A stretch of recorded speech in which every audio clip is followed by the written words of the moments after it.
I brought my husband's cell phone into the repair shop.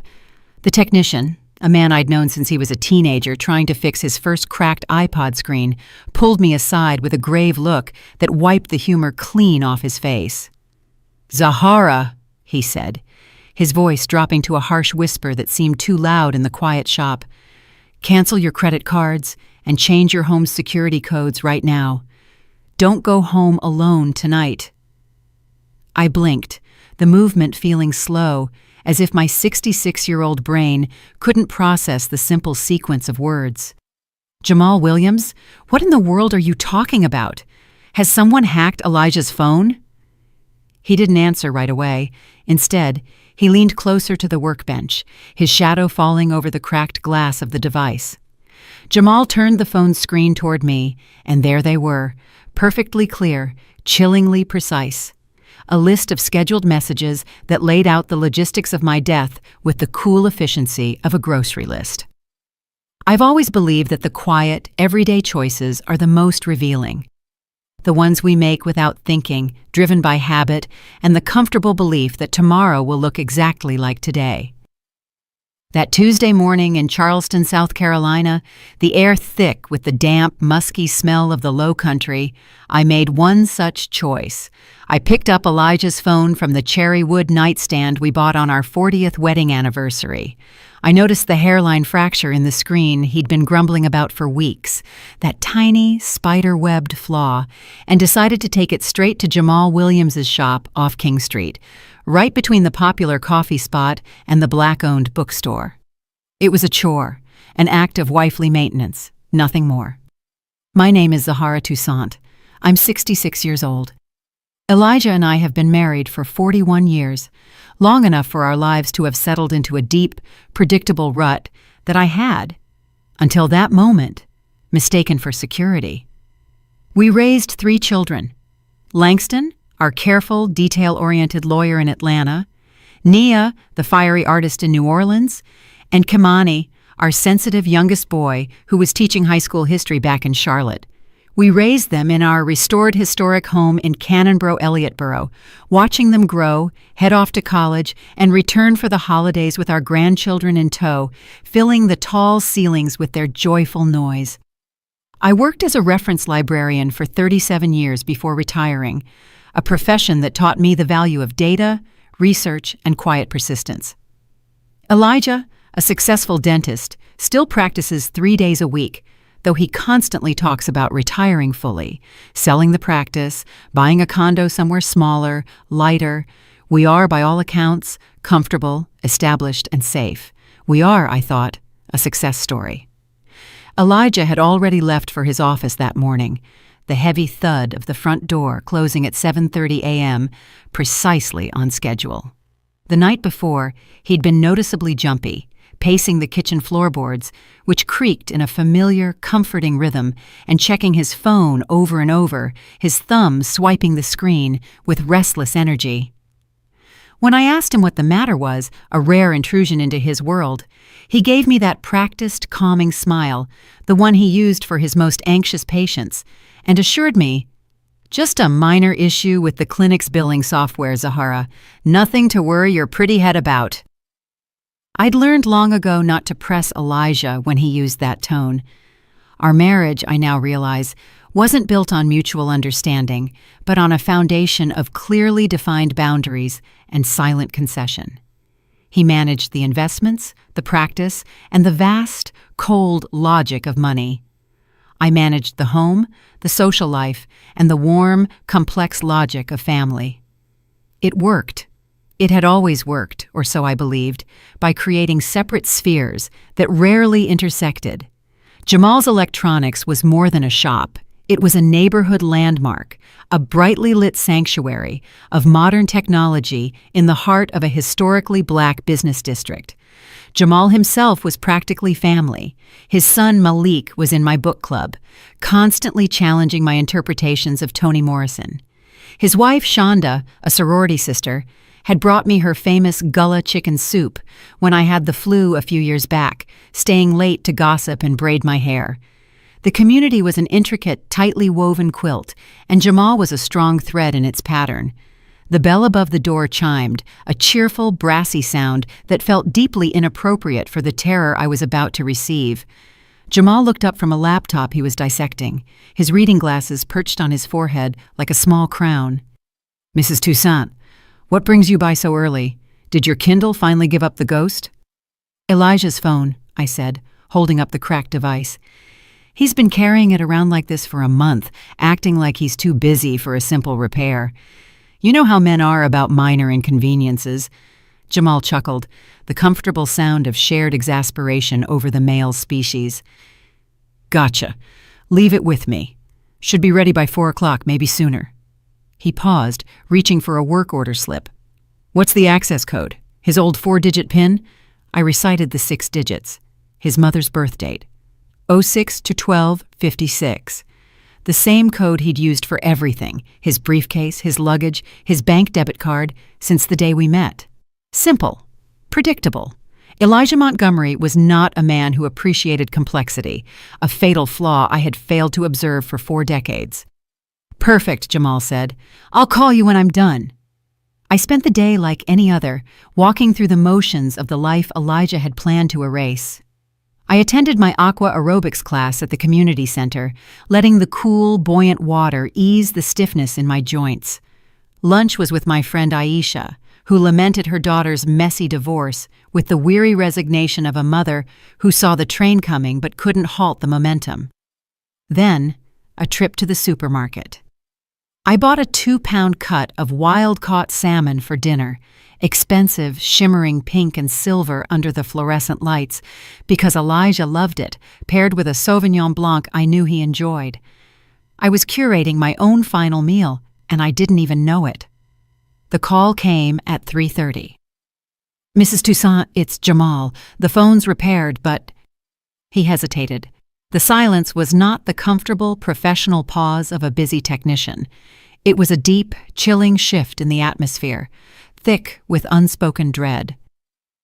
"Could you come in? I need you to see something.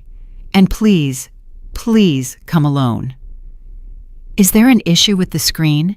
Did you lose his data?" I asked, my voice thin. "No, the screen is perfect. The data is all there. Just, please come back now and please come alone." I had known Jamal for 15 years. I'd never heard that careful, almost frightened tone in his voice. The 12-minute drive back to King Street felt like hours stretched by taffy. At 66, you learn to recognize the moments just before the earth moves. My hands were steady on the steering wheel, gripped at 10 and 2, but my heart was drumming against my ribs like a trapped bird beating its wings against its cage. Jamal was waiting by the door. He didn't greet me. He simply ushered me inside, locked the door with a sharp metallic clack, and flipped the sign to "closed." He led me, without a word, to his back repair station, a clean, fluorescent-lit area smelling of solder and isopropyl alcohol. Elijah's phone sat on the bench, screen dark and gleaming, impossibly whole. "Zahara," he said, his voice stripped of all professional pretense. The use of my first name, shorn of the respectful Mrs. Toussaint, confirmed my deepest, unarticulated fears. This was beyond business. This was personal. "You need to hear me. You need to act. Cancel the accounts. Change the home locks today, right now. I've never seen anything like this, Zahara." The room seemed to tilt violently. I gripped the cool edge of the workbench, the laminated surface digging into my palms to steady myself. "What in the name of God are you saying, Jamal?" When I was testing the new screen, I had to transfer some data to ensure function. I stumbled across something in his messages, scheduled messages. Jamal's jaw worked, his eyes wide and sick with regret. I almost wish I hadn't looked. I almost wish I'd just deleted it as a glitch. But once I saw the first few lines, "Zahara, you have to see this for yourself." He picked up the phone, unlocked it with the code I'd given him, and navigated to a feature I didn't know existed, a hidden folder labeled Delayed Sends. There were 7 messages, all addressed to the same external number, all set to send over the next 3 months, timed with chilling mathematical precision.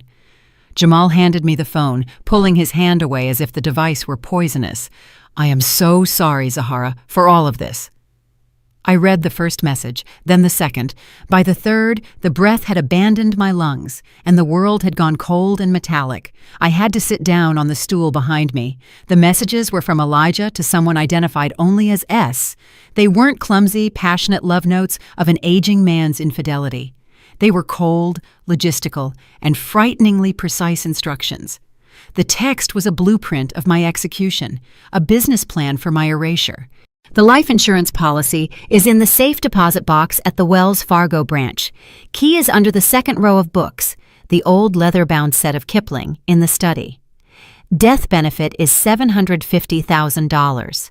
Zahara's signature is already on file with the company. They won't question it. I've been documenting her cognitive issues and forgetfulness discreetly with Dr. Alston since August. This establishes a verifiable pattern if questions arise later. The current will leaves everything to the kids, but I'm the designated executor. I'll control the distribution and, with her memory issues, they won't contest. Once the probate clears, we can access the funds without suspicion.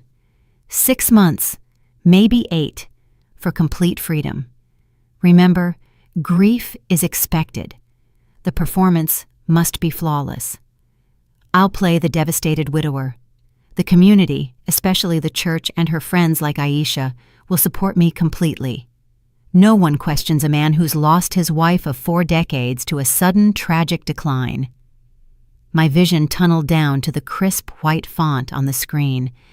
The financial betrayal was a sharp blow, but the mention of Dr. Alston, our family physician and a friend for 20 years, was a betrayal that went bone deep. He was fabricating a medical history, turning my very mind into a weapon against me. I scrolled, my thumb shaking slightly, to the final message, scheduled to send exactly 3 months from today. It's done. The homegoing service was yesterday. I handled the eulogy, though it was difficult, as planned. Everything went according to plan, right down to the color of the flowers. No one suspects a thing. I'll see you in South Beach next week, Flight 307. The condo is ready, and the deed is in both our names now. Our new life starts now, S. The date of that message was January 12th. In Elijah's mind, I was already dead and buried. I don't know who S is. Jamal's voice came from far away, a dull buzzing sound. I don't know his specific plan, how he intends to do it, but these messages... Zahara, he's documenting your death before it happens. He is planning to murder you for financial gain. I looked up at him. Jamal's face was pale, his large hands trembling slightly as he held his own phone. This man, a father and pillar of the community, was standing witness to the collapse of my entire existence. Have you told anyone else? My voice, when it came out, was unnervingly calm, the flat, steady tone of a librarian addressing a noisy patron. No, Jesus, no. I called you straight away. Zahara, we need to call the police, right now. You can't go home. No, I repeated, a hard, cold core of pure, unadulterated resolve forming in my chest. I stood fully, using the workbench for support, not out of weakness, but to anchor myself to the reality of the situation. If we call the police now, what do we have? Messages on a phone. He'll say they were drafts, some sick, messed-up fiction he was writing. He's Dr. Elijah Toussaint, a respected dentist, a church elder, and a prominent homeowner. I'm a retired librarian he's been telling people has minor cognitive issues. Who do you think they'll believe, Jamal? Who will the jury see as the unstable one? Jamal knew I was right. The system always defaults to trusting the prominent, wealthy man. I looked back at the phone, at the messages that laid out my death like a doctor's appointment. Clinical, scheduled, inevitable. I need to copy these, I said, picking up the device. Every single one. And then I need you to repair this phone as if nothing, absolutely nothing, ever happened. Not a single data trace must be disturbed. Zahara, what are you going to do? You are going to put yourself in danger. I thought about Elijah pacing the kitchen last night.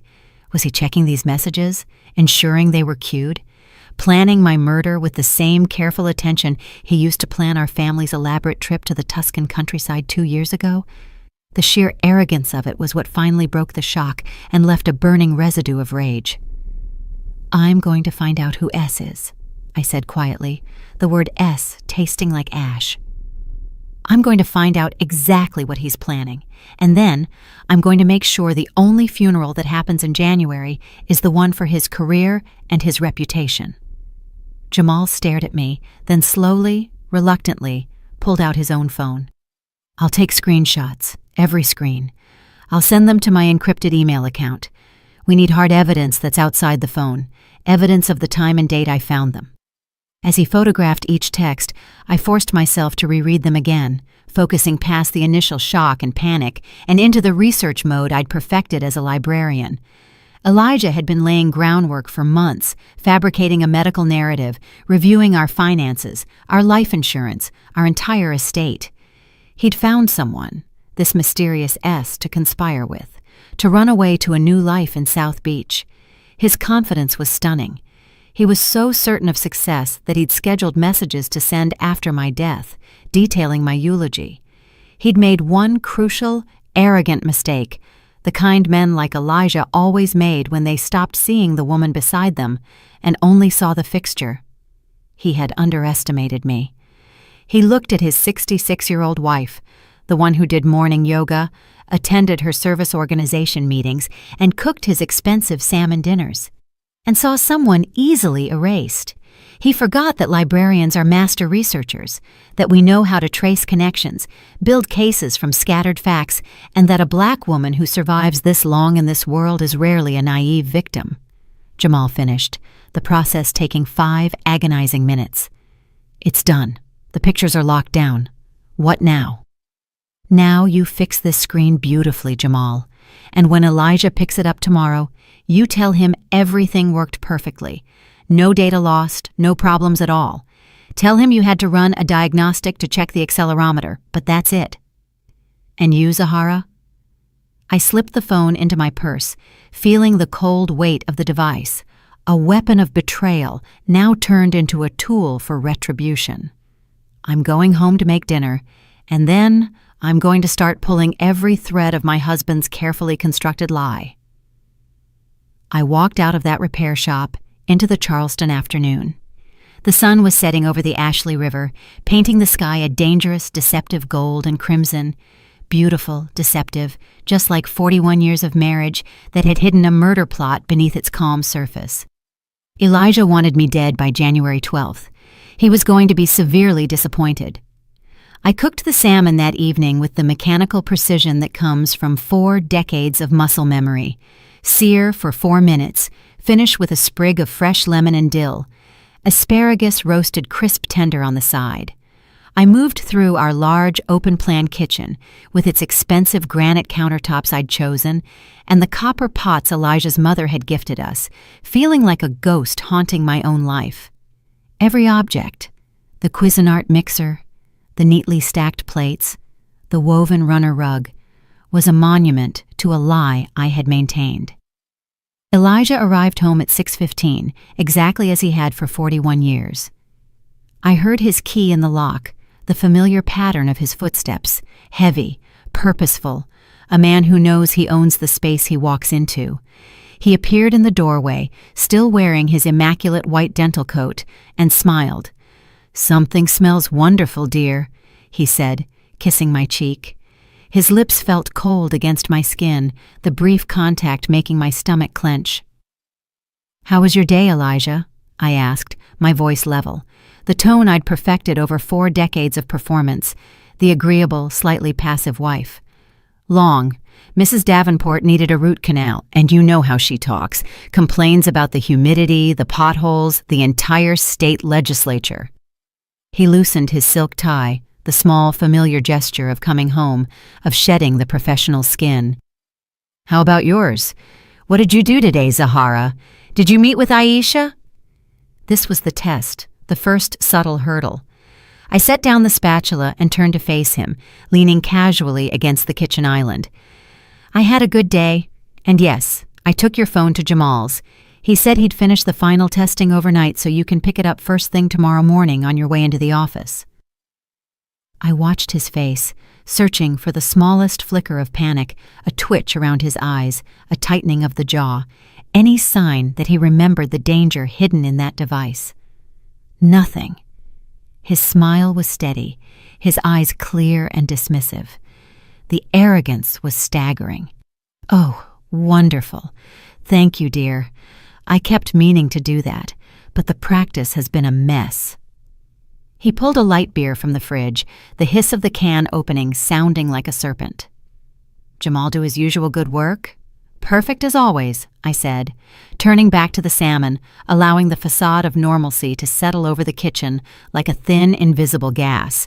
He didn't suspect. He had planned my murder with such clinical confidence that it never occurred to him that the phone, the simple tool of his business, might betray him.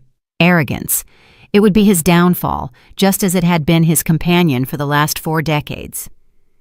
We ate dinner at the mahogany table, polished so fine it reflected the overhead chandelier. Elijah talked about his new assistant and Langston's upcoming visit for Thanksgiving. Normal conversation, routine lies. Actually, Elijah said, setting down his fork, his eyes holding a look of manufactured concern, I've been thinking about the holidays. Maybe we should have everyone here this year. A big, spectacular gathering. Our last big gathering before... He trailed off, gesturing vaguely around the grand dining room. Before what, Elijah? I asked, forcing the question out, the ice crystallizing in my gut. Before we get too old for this big place, he said smoothly, taking a sip of wine. I've been considering downsizing, maybe a condo closer to the water. Less maintenance, less upkeep. He reached across the table and patted my hand, the gesture patronizing and intimate at the same time. And honestly, Zahara, I've been worried about you. The stairs, the sheer size of the garden, your memory lately. I think something smaller, simpler, might be better for your peace of mind. My memory? There it was. He was laying groundwork even at the dinner table, making his case for my decline in the most insidious way possible, with supposed care. My memory is fine, Elijah, I said quietly, meeting his gaze. My hand did not flinch beneath his. Of course it is, dear, he replied with that damnable practiced smile. I just want what's best for you. For us.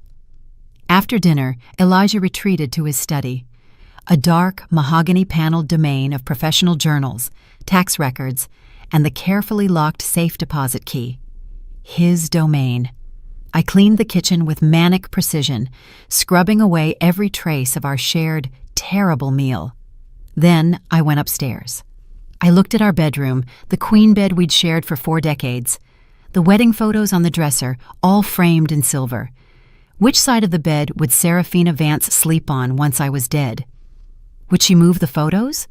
Would she even bother to change the sheets? I sat at the corner desk, opened my laptop, and began to search.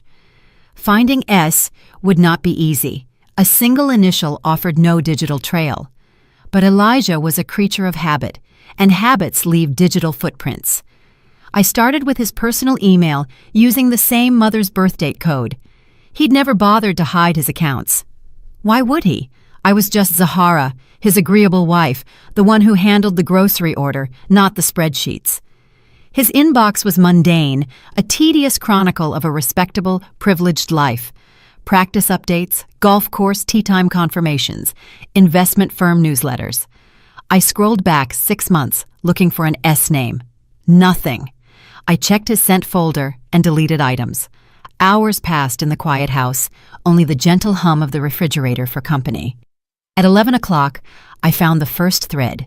It was in a folder I almost missed, labeled, with staggering banality, Private Client Docs. Buried among legitimate emails from dental supply companies and an outdated financial planner was a message from 3 months ago addressed to someone named S. Vance. The partnership contract is ready for your review. Once this is finalized and signed, we can move forward with the operational aspects of the acquisition. I've attached the financials you requested. As you can see, the practice is quite profitable, more than enough for both of us to secure the relocation. Partnership. S. Vance wasn't just a lover. This was business, a planned liquidation. I opened the attachment. It was a detailed financial statement of Elijah's dental practice, but the numbers were nearly 3 times what he'd shown me on our tax forms. He had been skimming and hiding profit for years. The practice was valued at nearly $2 million net, and there was a chilling notation at the bottom. Asset liquidation timeline, January 2025. January, the month I was supposed to die.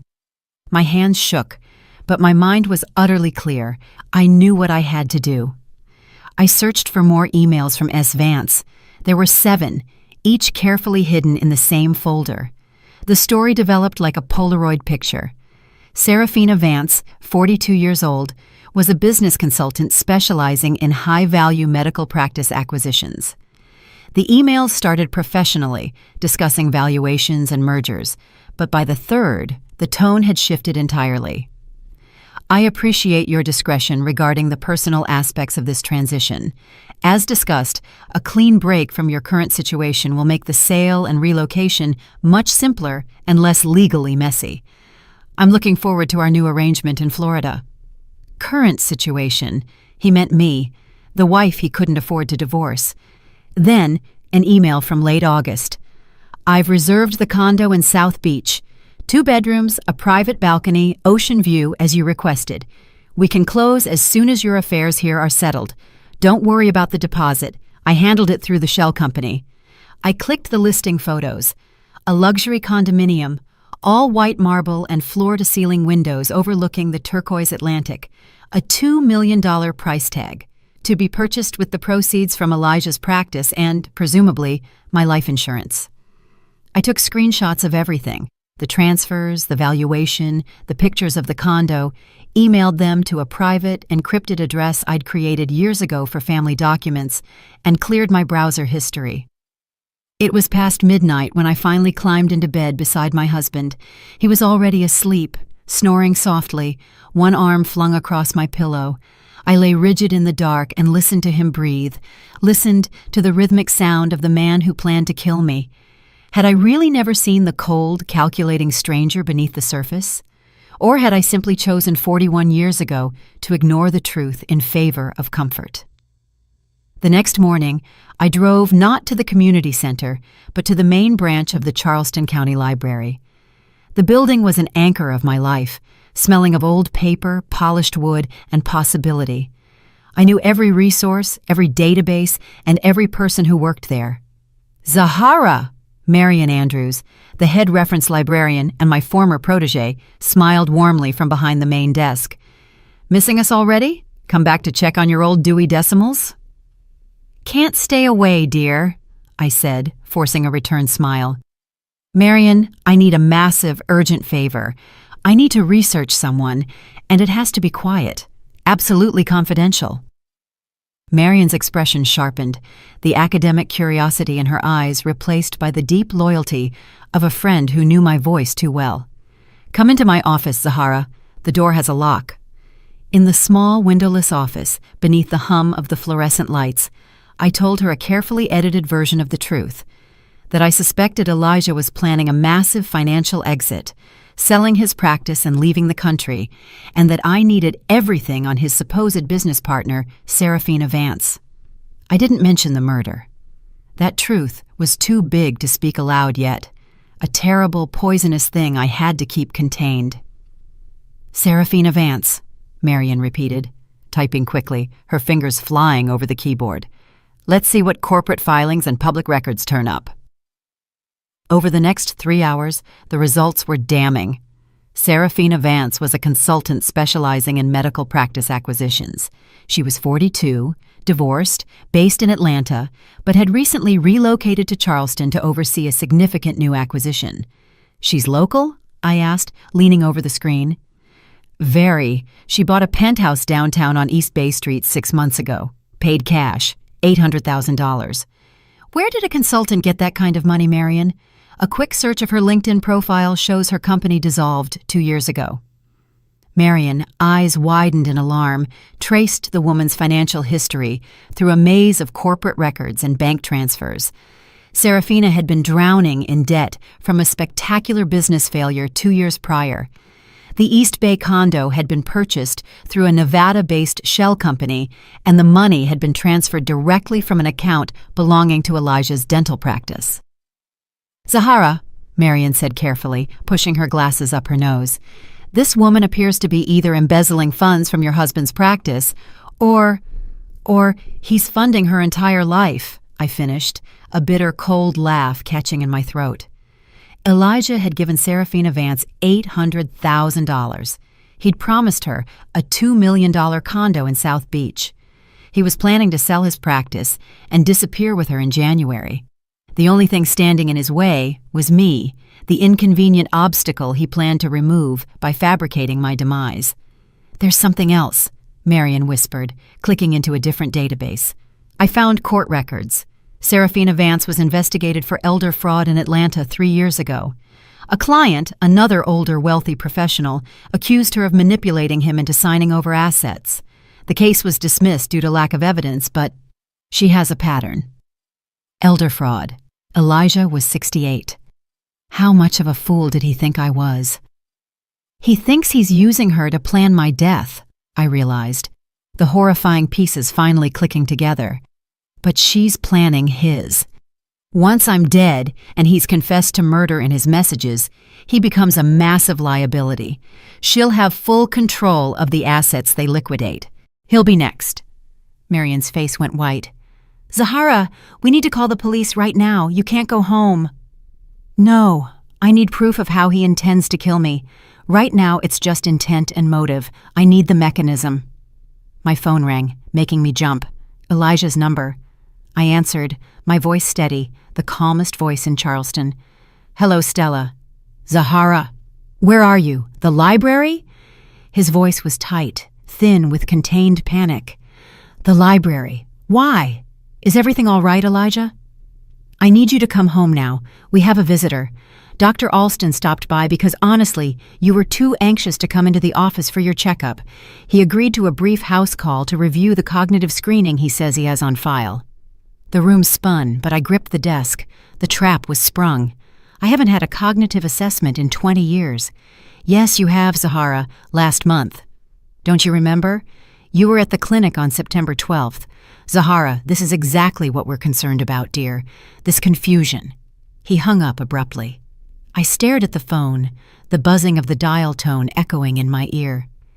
"He's fabricating medical records," I said to Marion, my voice hollow. "He's bringing Dr. Alston, our family doctor, into this, creating documentation of my supposed dementia. If I go home, Dr. Alston will examine me, today, and Elijah will create a paper trail showing I'm incompetent. And once that trail exists, when I die, no one will question the cause."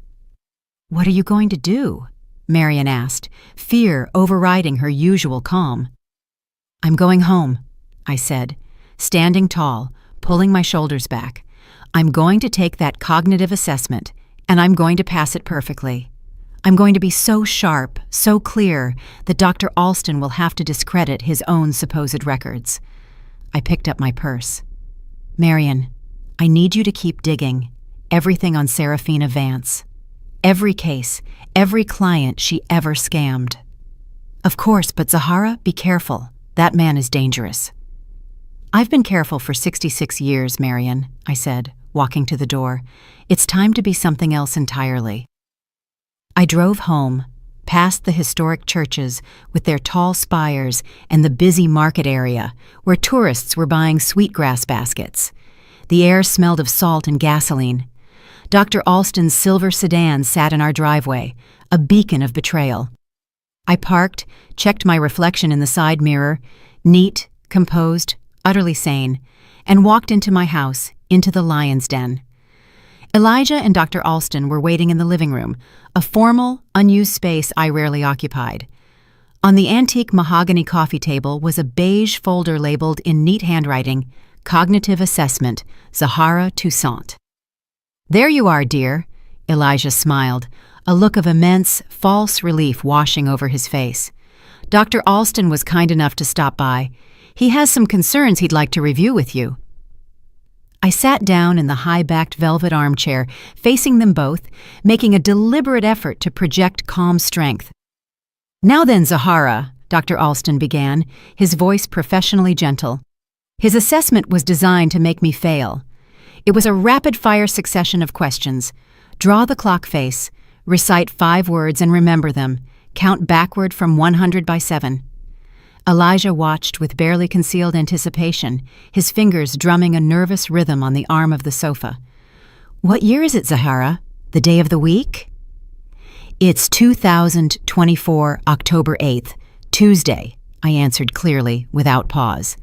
Then I added the sting. "You're wearing the gray tie your wife Clara gave you for your birthday last month, Doctor. I was at the party, remember? You were quite drunk on the single malt scotch." Dr. Alston blinked, a faint flush rising on his neck.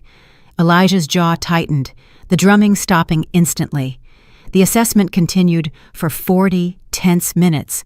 I answered every question, recited numbers backward with flawless precision, drew clock faces precisely, and recalled lists without a single stumble.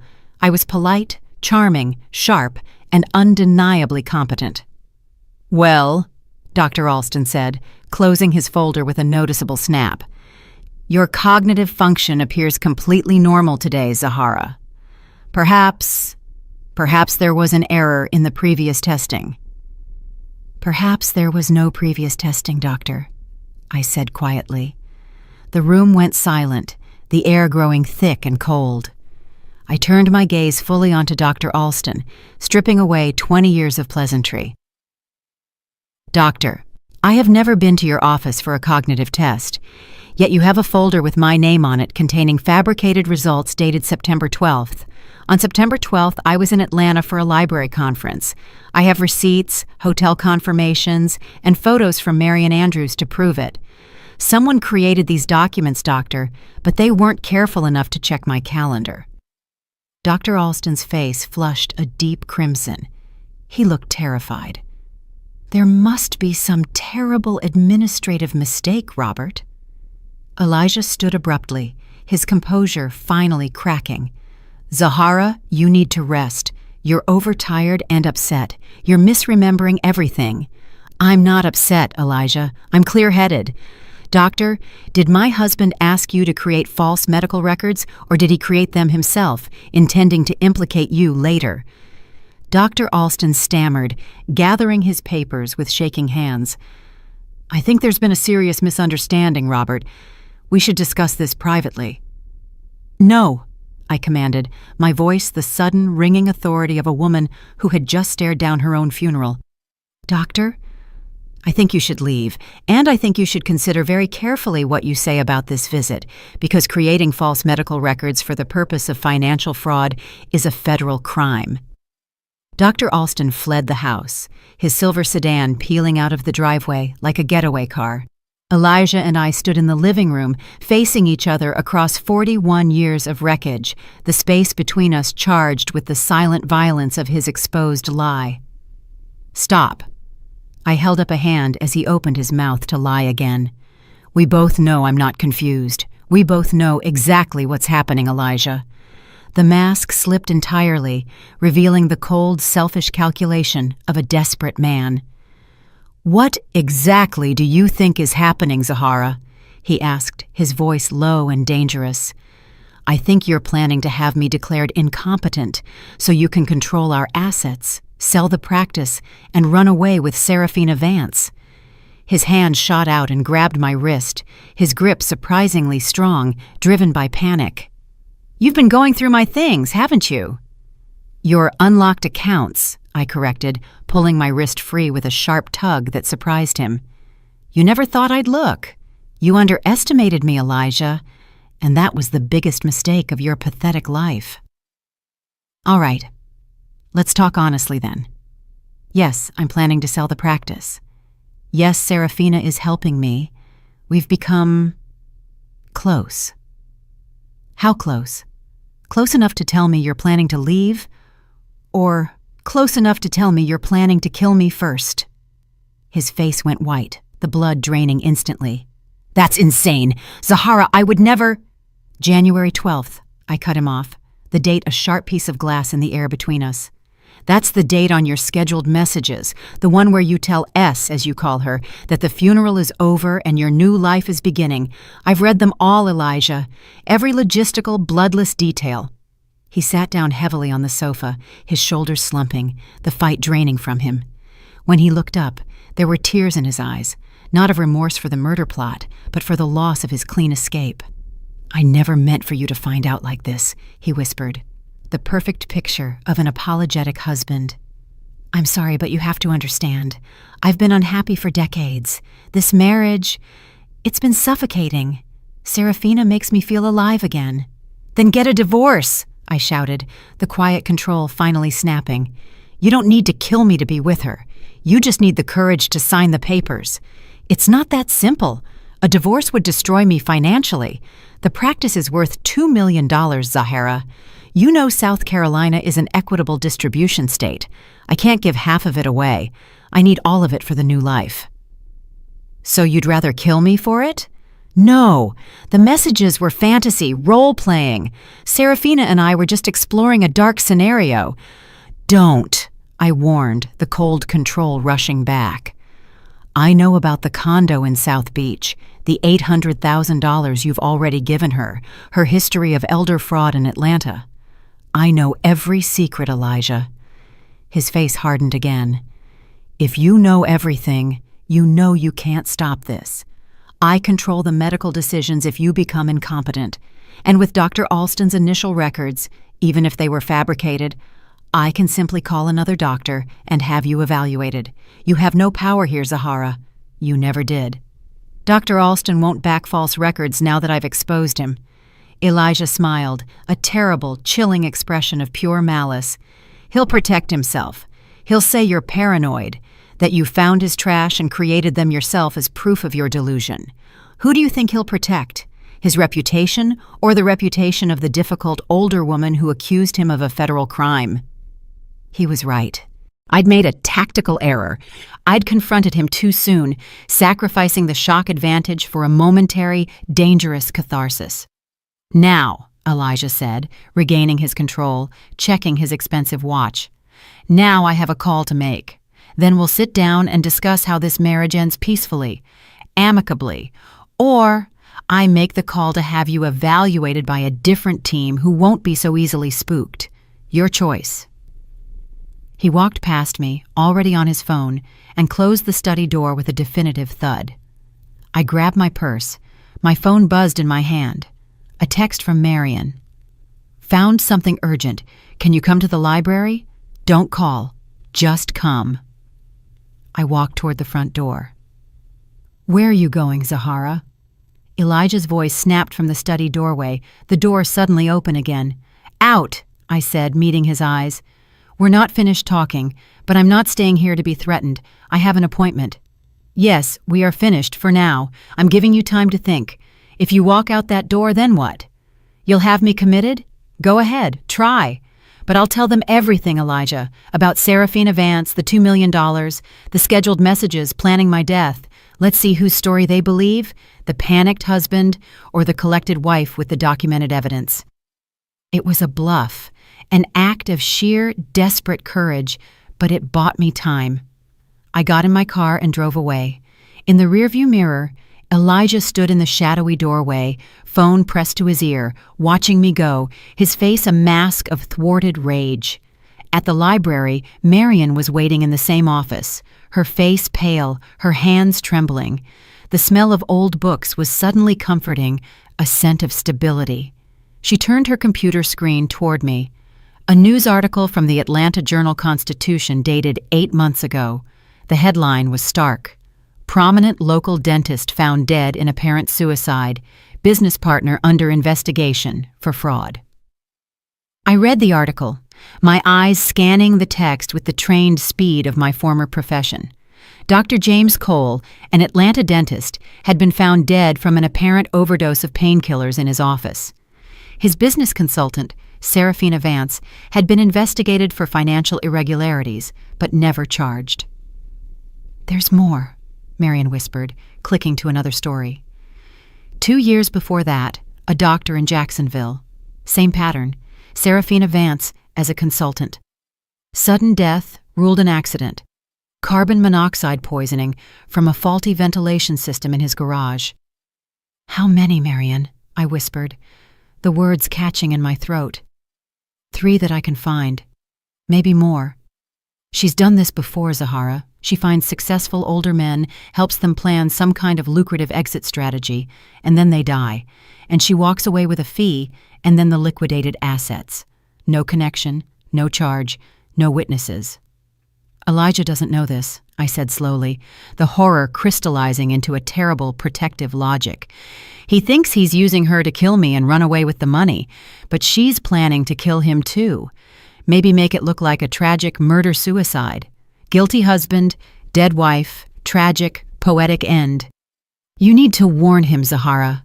Despite everything, you can't let him walk into that. Why should I, Marion? I said bitterly, the injustice of his betrayal overwhelming any shred of pity. He's planning to murder me. Marion's hand closed over mine, her grip surprisingly tight. Because if he dies, this woman, a known predator, walks away with your entire life savings, and our children get caught in a financial nightmare that will take years to untangle. You don't owe him loyalty, but you owe yourself justice, Zahara, and you owe your children their inheritance. She was right. I needed Serafina Vance alive, at least for now, to expose the truth. I need to talk to Serafina Vance, face to face. I need to know her endgame. That's insane, Zahara. She's killed at least 3 people. You're putting yourself in grave danger. She's never been caught, Marion, which means she's calculated. She won't risk exposure by doing anything to me directly in a public setting. She operates through manipulation and distance. I grabbed my purse, the weight of Elijah's phone inside feeling like lead. Where does she live? East Bay Street, Penthouse 4A. Serafina Vance's condo was a converted warehouse building overlooking the harbor, all steel, glass, and harsh modern lines that felt utterly devoid of warmth. The sun was dipping below the horizon as I buzzed her apartment. A long, expectant pause. Miss Vance, my name is Zahara Toussaint. I believe you know my husband, Elijah. I've been expecting you, Zahara. Come up, 4th floor. The code is 421. She was waiting in the doorway of her minimalist, white-on-white living room. She was beautiful, with striking gray threads running through her dark, impeccably styled hair, dressed in a sleek charcoal suit. But her eyes held the cold, magnetic intelligence of a predator observing prey. Mrs. Toussaint, Robert, Elijah, called me this morning. He says you've been acting paranoid, going through his things, making accusations. How convenient for both of you. Serafina smiled, a purely social gesture that did not reach her eyes, and sat on her white leather sofa. Let's not play games, Zahara. You know what's happening. The question is, what are you going to do about it? And more importantly, what will you tell the police? I'm going to stop you, both of you. No, you're not, because you can't prove anything against either of us. The scheduled messages, a morbid joke, a writing exercise, the money, business investments that went sour, the medical records. Elijah will claim he made them in a fugue state of stress. Everything can be explained away. I've done this before, investigated and cleared every time, because I am very, very careful. Why are you telling me this, Serafina? Because I want you to understand your situation, Zahara. Robert is planning to kill you. But here's what he doesn't know. I don't need him. Once you're dead, he becomes a massive liability, a murderer who might confess under pressure. She walked to the floor-to-ceiling window, looking out over the flickering lights of the harbor. So here is what's going to happen. Elijah is going to kill you, however he's planned it, and then, filled with remorse and guilt, he's going to kill himself. Tragic murder-suicide. I, as his concerned consultant, will liquidate the practice for a substantial fee. You're insane! I'm practical, Zahara, and I'm giving you an opportunity. Work with me. Help me prove Elijah's plan to the police. We'll go together. You, the concerned wife, me, the worried business partner who discovered his declining mental state. We'll turn him in, save your life, and he goes to prison. The practice still needs to be sold, but you'll be alive to benefit from your half. You split the proceeds with me, 1 million for you, 1 million for me. Everyone wins, except Elijah. I stared at the woman who had killed 3 men and was offering me a deal with the devil, her face utterly calm, utterly reasonable. Why would I trust you, Serafina? You plan to murder my husband even if he deserves it. Because you don't have a better choice. Elijah is going to act soon, Zahara, maybe tonight. Your only chance for guaranteed survival is to act first, with me, and turn him in before he can complete the act. He is terrified of you now, terrified of what you know. She checked the thin gold watch on her wrist. I need an answer. You have until midnight. After that, I call Elijah and tell him you know everything, confirming your paranoia. He needs to act immediately to silence you, and I can't be held responsible for his choices. I left the condo, the salt-laced wind off the harbor feeling like ice on my face. I had until midnight. I didn't go home. I drove to the Battery, the ancient promenade overlooking the water, and sat on a cold stone bench. I had 3 hours until Serafina's ultimatum expired. I pulled out the phone. My son, Langston, had texted, "On our way. Should be there by 11. Dad says not to wait up." Elijah was already working the children, confirming the narrative of my decline. "Langston, I need you to listen to me carefully. Your father is lying to you. He's planning something terrible, something criminal. I found evidence of a murder plot." "Mom, where are you? Dad called. He sounds worried sick. He says you've been acting strange, paranoid, making accusations about his business partner. We're all concerned, Mom." His voice was laced with that awful, reluctant doubt that pierced my heart. "Langston, on September 12th, where was I?" I repeated the question from the living room, trying to ground him in fact.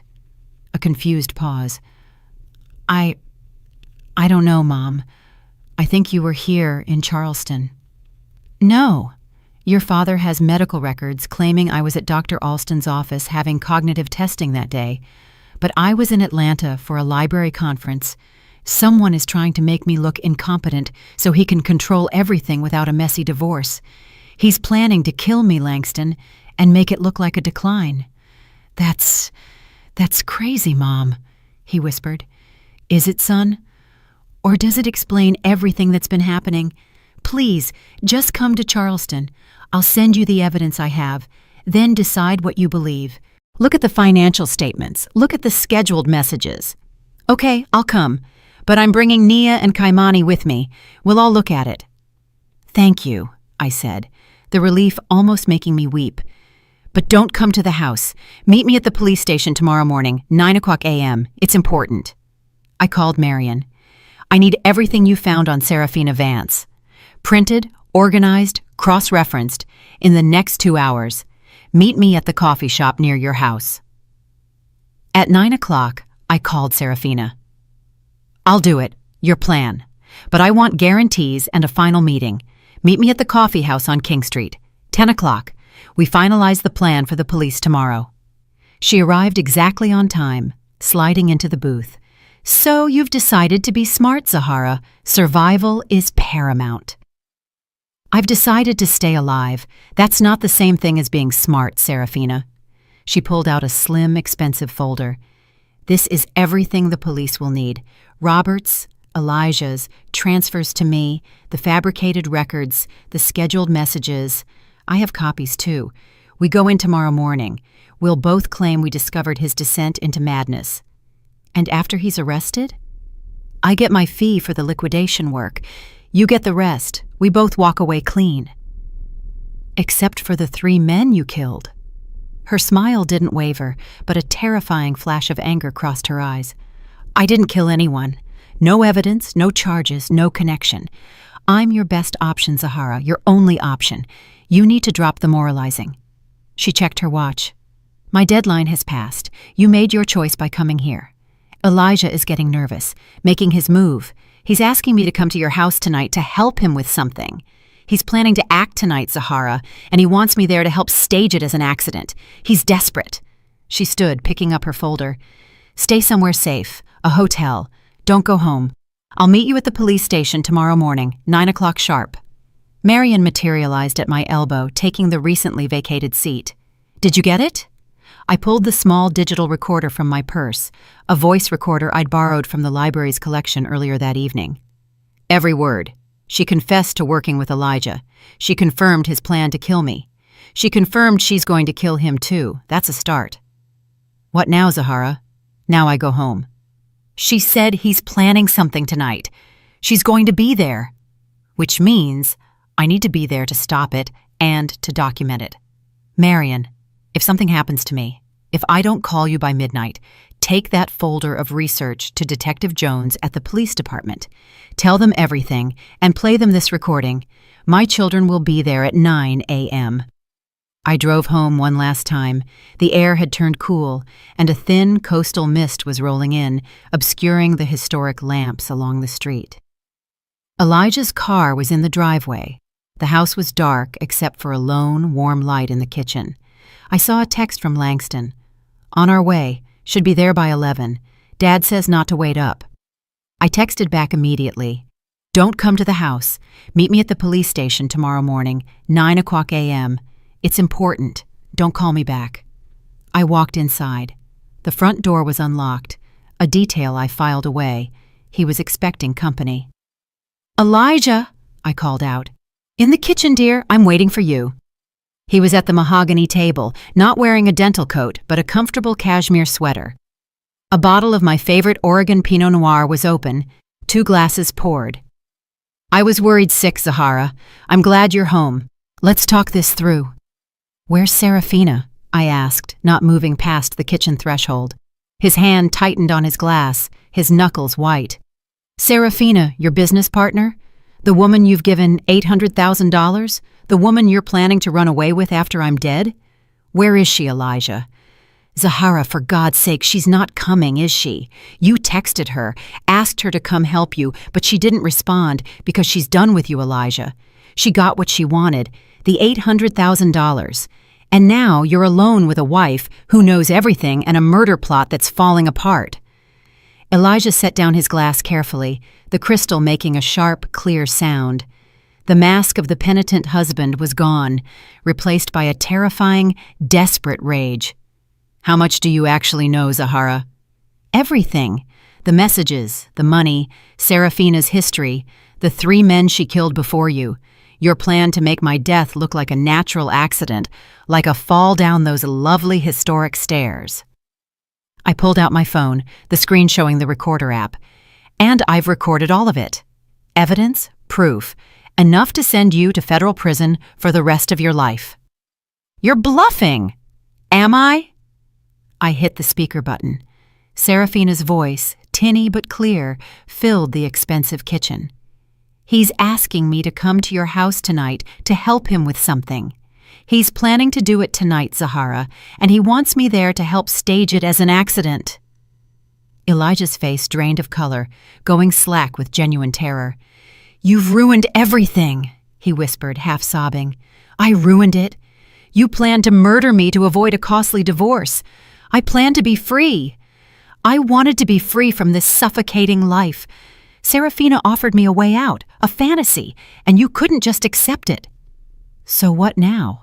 Do you still plan to kill me here tonight with your children on their way?" That stopped him cold. I called Langston, told him everything. "He's coming here with Nia and Kamani. They'll be here within the hour, and I've sent all the financial evidence to my lawyer and the police.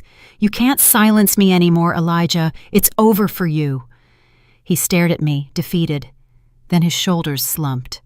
He sat back down and drained his wine glass in one gulp. "You think you're so smart. You don't understand what you've done, Zahara. Serafina isn't done with me. She's done with both of us. We are both liabilities now. She can't let either of us talk to the police." The kitchen window shattered with a deafening crash, glass raining down onto the granite countertop and the smooth tile floor. I hit the floor immediately, my body reacting with the primal speed of a hunted animal. Elijah dove under the mahogany table. Footsteps, quick and purposeful, sounded on the back porch, coming from the garden. "She's here," Elijah whispered, genuine, unadulterated terror in his eyes. "God help us, she's here to finish us both." Serafina Vance stepped into my kitchen through the shattered window frame, shards of glass clinging to the charcoal of her suit. She wore black leather gloves, and her presence filled the room with cold, calculating menace.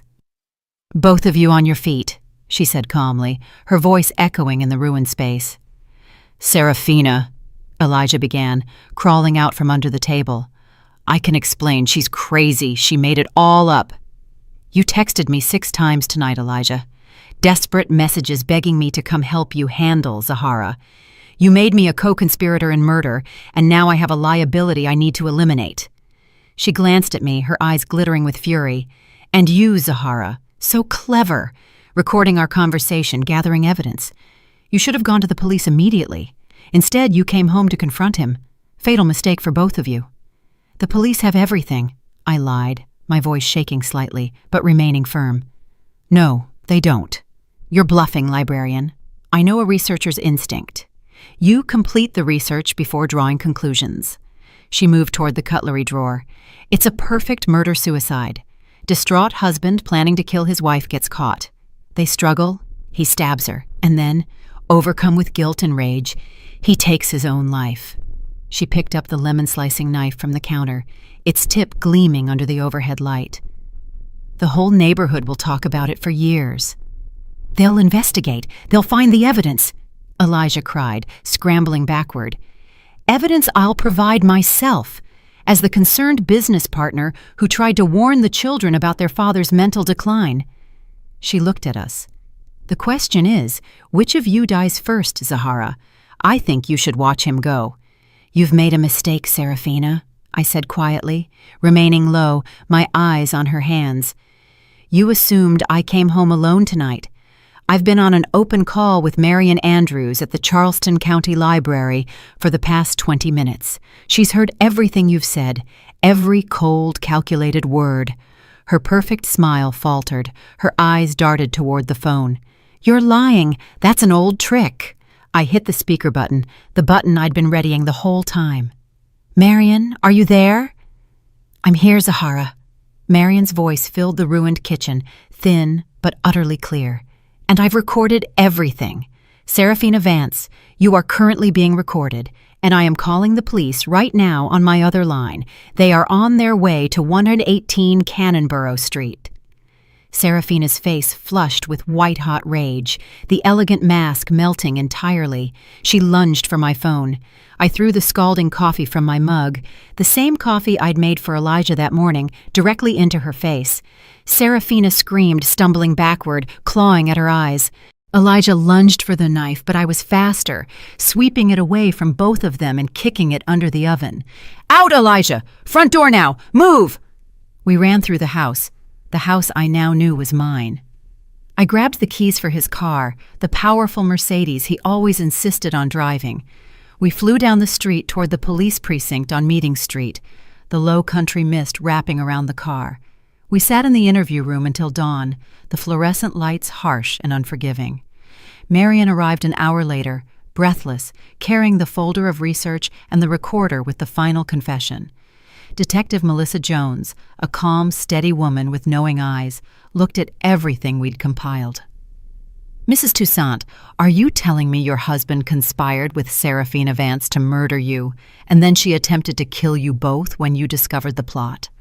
"That's exactly what I'm telling you, Detective. And I have proof of everything."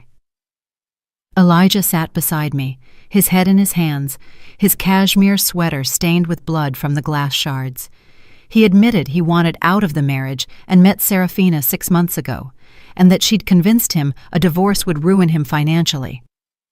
"But I never wanted to actually kill you, Zahara. I swear that was all Serafina's idea, her role-playing." "It was a lie, or half a lie. a desperate final attempt to save himself, but I didn't contradict him. Serafina Vance is extremely dangerous, I told the detective. She's killed before, at least 3 times, men in situations identical to this. We need to find her now. Detective Jones issued an APB for Vance, and an hour later, the door opened. We located Serafina Vance attempting to board a flight to Miami. She's in custody. She's claiming your husband was the primary planner, Zahara. Of course she is, I said simply. At 5 in the morning, my children arrived at the precinct. Langston, Nia, and Kamani, their faces pale with shock and sleepless travel. I told them the complete truth, showed them the evidence, the scheduled messages, the financial transfers. They looked at their father with horror, their expressions a final, irrefutable judgment. "Dad?" Nia whispered, her voice breaking. "You scheduled messages about Mom's funeral? You tried to have her declared incompetent?" "I made terrible mistakes," Elijah mumbled, collapsing into his chair. "I was weak, I was bored, but I never wanted to actually hurt your mother." "You betrayed her, Dad," Kaimani said, his voice hard with cold rejection. "You made a choice, and you almost cost Mom her life and us our entire inheritance." "I think," Langston said slowly, looking at his father with complete rejection, "that you're going to need a lawyer, Dad, and you're not going to be staying with any of us while you wait for trial." Serafina Vance received a sentence of 25 years for conspiracy to commit murder, attempted murder, and fraud. Elijah's sentencing was quieter, sadder, a slow death of a reputation. 12 years for conspiracy to commit murder, reduced because of his cooperation and guilty plea. The judge was unmoved. "You chose to participate in a plot to murder your wife of 41 years rather than have an honest conversation about divorce. That choice, Dr. Toussaint, reveals profound moral bankruptcy." The divorce was finalized 2 weeks later. I kept the house, the retirement accounts, and my share of the practice sale proceeds. Elijah didn't contest anything. The arrogance was gone. Only shame remained. 3 months later, the scent of fresh paint and wood polish filled the Cannonboro-Elliottboro house. I was selling it. I accepted an offer from a young black family who wrote a heartfelt letter about their excitement to raise their children in the historic neighborhood. It was time for a new generation to build a good, honest life within those walls. I drove to the Battery, to the same cold stone bench overlooking the harbor. I had survived through intelligence, courage, and the refusal to be the victim everyone assumed I'd be. But survival was only the beginning. The biggest, most profound mystery remained. Who was I now that I wasn't Elijah's wife, wasn't defined by a 4-decade-long lie, wasn't the keeper of that particular historic home? I began to find out. I joined a new book club, a challenging one focused on contemporary African literature. I started yoga teacher training, learning to command my body with the same focus I'd commanded my mind. I volunteered at the library, helping with digital literacy programs for seniors, teaching them how to secure their digital lives against the very kind of quiet betrayal I had experienced. I discovered that I liked living alone, liked the sudden, blissful silence in the mornings, liked making decisions on my own terms, liked the freedom to be exactly who I was without editing myself for his comfort. 6 months after the sentencing, I received a letter from Elijah, forwarded from his attorney. "Dear Zahara, I was a fool, a coward, a selfish man who threw away everything valuable for a shallow fantasy. I was bored, and instead of dealing with that honestly, I destroyed our life. You were always the strong one. You maintained our home, our social connections, our family bonds. You were the foundation of everything good in my life. And I was planning to kill you rather than have an honest conversation about what I needed. I think about that every day in here. I hope you're building a life that makes you feel as free and alive as you deserve to feel. I hope you know that what you did, fighting back, surviving, refusing to be a victim, that took more courage than I've ever had in my entire life. I'm sorry for everything, Zahara, for all of it. Elijah." I folded the letter carefully and put it in a drawer filled with old tax returns and expired passports. I didn't respond. I didn't forgive him, but I acknowledged his words. And then I moved on. The real victory was building a life so full and satisfying that Elijah's absence didn't leave a hole, but an open window letting in fresh air. 1 year after that terrifying October night, I stood on the small balcony of my new condo overlooking the harbor, a smaller, simpler place, but all mine. My new space was warm and welcoming, filled with books I loved and photographs of people who mattered. It was small, but it was entirely and unequivocally mine. I had spent decades being underestimated, being seen as the quiet wife, the helpful librarian, the nice woman who never made waves, and when it mattered most, that very underestimation had been my greatest weapon, because while Elijah and Serafina were planning my death, I was quietly, persistently planning my survival and my rebirth. Age isn't weakness, experience isn't obsolescence, and a woman who's lived 66 years has learned things about patience, persistence, and power that young arrogance can never comprehend. I survived because I refused to be the victim they assumed I'd be, and in doing so, I became Zahara Toussaint, wiser, stronger, and finally, completely free. I hope Zahara's journey reminds you that your greatest strength often lies in the wisdom and quiet power you've accumulated over a lifetime.